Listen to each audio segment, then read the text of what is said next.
Magandang umaga po sa ating lahat. Atin na pong sisimulan ang ating Sunday worship celebration sa umagang ito. At inanyayaan ko po na ang lahat ay tumayo upang ating sama-samang awitin ng Panginoon.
Makipagbukas po kayo sa akin sa Luke chapter 17 verse 1 to 6. At ganito po ang sinasabi.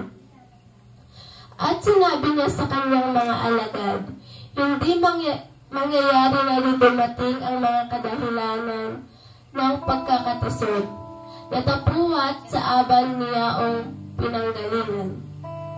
Mabuti pa sa kanya kung bitinan ang kanyang leeg ng isang gilingang bato, at siya ihagis sa dagat, kaysa siyang magpatisod sa isa sa maliliit na ito. Mag-ingat kayo sa inyong sarili. Kung magkasalang iyong kapatid, sawayin mo siya, at kung siya'y magsisi, patawarin mo siya. At kung siya'y makapitong magkasala sa isang araw, laban sa iyo, at makapitong magbalik sa iyo na sasabihin, pinagsisisihan ko, patawarin mo siya. At sinabi ng mga apostol sa Panginoon, dagdagan mo ang pananampalataya namin. At sinabi ng Panginoon, kung magkakaroon kayo ng pananampalataya na kasing laki ng isang butil ng binhi ng mustasa, sasabihin ninyo sa puno ng sikomorong ito, mabunot ka at matanim ka sa dagat, at kayo'y tatanimahin. Pagkabuan na glory.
sa oras na ito.